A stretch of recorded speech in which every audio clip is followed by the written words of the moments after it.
Joining me now at this moment, in fact, Mr. Nalin Kohli, in charge of the Bharatiya Janata Party of Nagaland. And interestingly, Mr. Kohli, just before we came to you, my colleague was speaking to NPF president who said BJP is a tourist party in Nagaland. They are not going to find the same resonance as the local parties.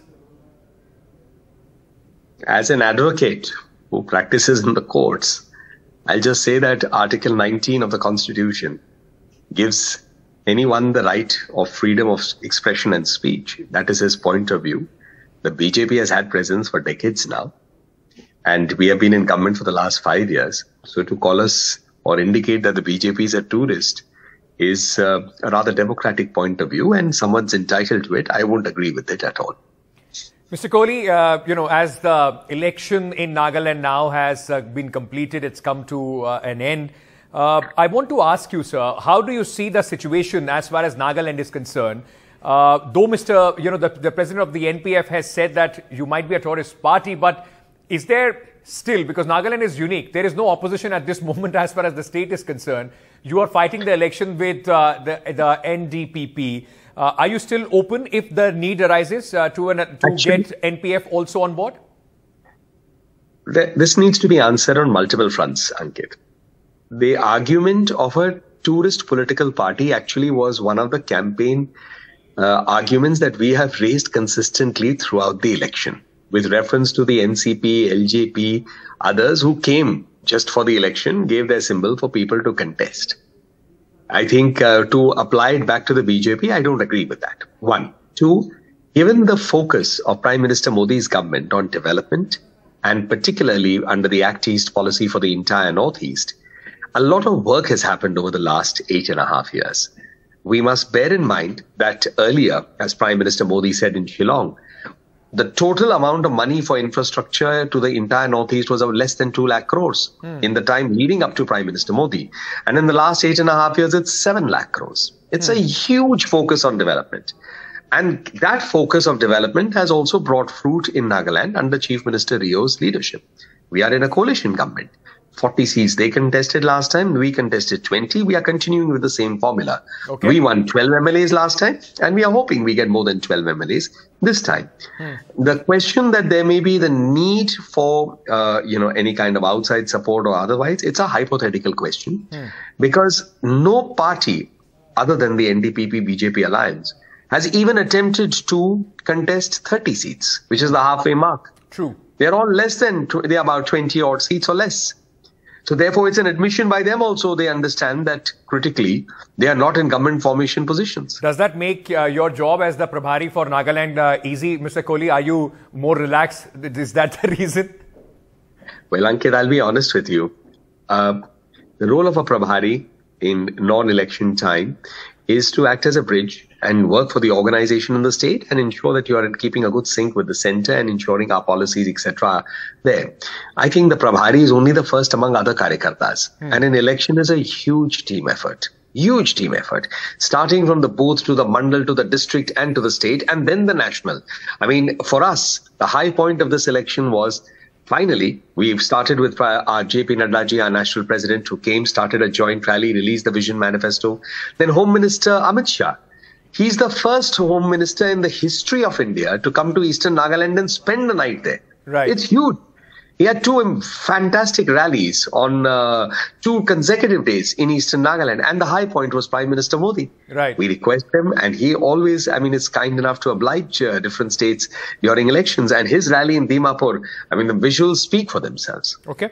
During the election campaign, BJP's growing presence has been for a section of the church, in the Christian majority in Nagaland, has been a source of concern. There have been advisories circulated, communal forces. You have been quoted as a communal force is persecuting Christians in the country. Examples have been quoted, of Madhya Pradesh where certain churches were attacked. Has this been an area of concern as far as your electoral fortunes are concerned? Well, it's surprising to us when these kind of things come up, and specifically only around elections. And further, all our leaders are essentially good practicing Christians, and they are from the Baptist Church, most of them. And therefore, we hadn't had any interaction which ever brought anything to us. I can say with a measure of certainty that no such representation even came to our central leaders. Otherwise, it would have come to us or to the government. And therefore, immediately to make a comment like that, how they did it, I mean, I'm a little surprised. What were the reasons? Perhaps somebody misguided them. That's all I can say. Okay. Because the BJP's agenda is clearly Sabka Saath, Sabka Vikas, Sabka Vishwas, Sabka Prayas. And show me a single scheme of Prime Minister Modi that makes a distinction between a Hindu, Muslim, Christian, Buddhist, Parsi, Jew. All schemes are implemented with a focus on the beneficiary, irrespective of which religion they are from. Sir, because, these questions also came, as I, mentioned, a few examples of attacks on churches as far as Madhya Pradesh is concerned, and also a very important issue of eating habits. The beef, issue also came up in other northeastern states as well. Well, let me further add to this. When the church was bombed in Sri Lanka, there was only one global leader who immediately reached out there. And that was Prime Minister Modi. Well, there's no question about it. In fact, the Congress party makes us charges on this. Perhaps the Congress would do well to read Times of India and other reports about what is the status of attacks on Christians in Chhattisgarh. Right. That's why we take it as, I feel perhaps they are very all learned people. Somebody may have given them a false input, but we don't think there is any action that calls for it. Second, in the Northeast, first let's understand another thing on the beef issue. Because I've been Prabhari of 4 northeastern states. That's right. Starting with Mizoram, then Meghalaya, then Manipur in the Lok Sabha, and now Nagaland. And this question comes up often from the media. The Act for First Prevention of Milch Animals or cow slaughter is part of the directive principles of the state policy of the Constitution. It's an enshrined objective from the first day when the Constitution came into being. All the cow slaughter bills, anti-cow slaughter bills, came in the Congress regime much before the BJP ever came into government. Now the third part is, these are to be decided by the state, not the center.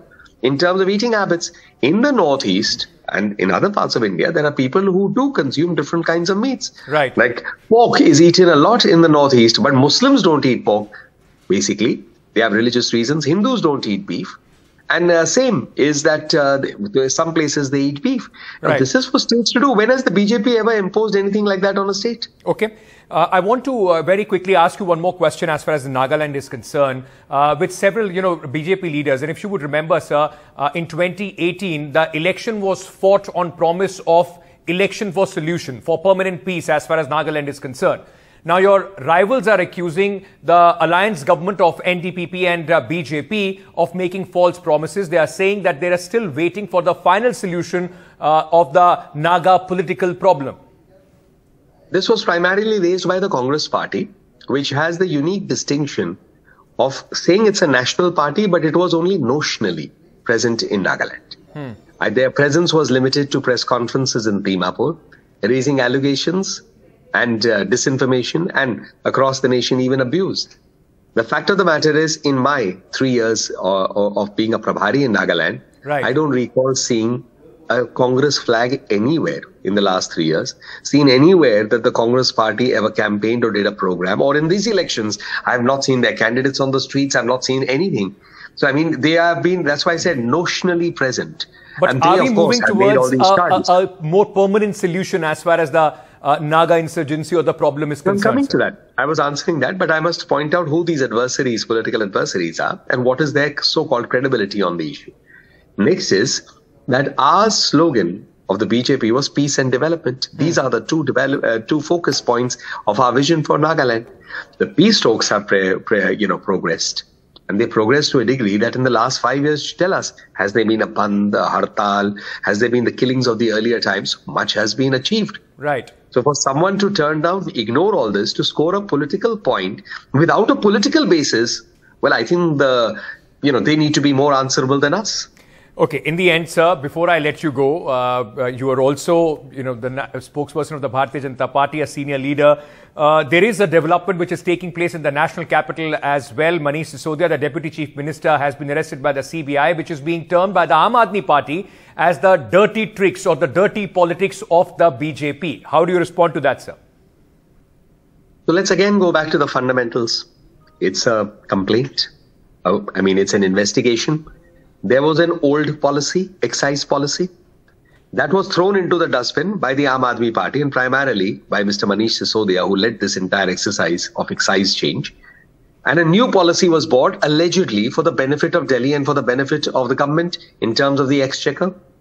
Then the media reports that the process that they themselves set, they did not follow it. That there was the hint of a scandal, the stink of a scam. Then what do? They dunk the new policy, which they say is better, and go back to the old policy. So someone has to answer.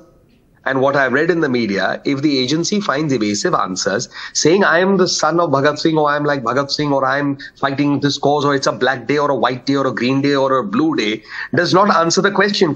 Somebody needs to answer, and who else than him?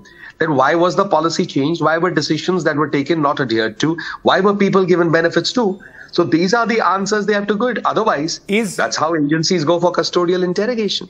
Is the BJP scared of the rising popularity of Arvind Kejriwal? At least that's what the Aam Aadmi Party is saying, sir. I'm sorry? Sir, the BJP, Aam Aadmi Party says the BJP is scared of the rising popularity of Arvind Kejriwal. That's why they are being targeted. Well, there was a lot of talk of mega rising popularity in the Gujarat elections. Look at their spectacular performance. The BJP got over 150 seats, the highest ever that in Gujarat any party has got since the beginning of the state. Right. And they were wiped out everywhere. What happened to it? In Delhi, they said they will be swept and the BJP will get 10, 15, 20 seats. The BJP crossed 100 after being 15 years in the MCT. So the Aam Aadmi Party is known to pat its back really heavily, come up with statements that are self-serving, have nothing to do with the ground reality of facts, and they believe they are a legend in their own minds. Now, if they want to live in that state of mind, who are we to stop them? Mr. Kohli, thank you so much for taking the time out, speaking to us on Nagaland and also on the issues of national capital. Candid as always, thank you so much for speaking to NDTV.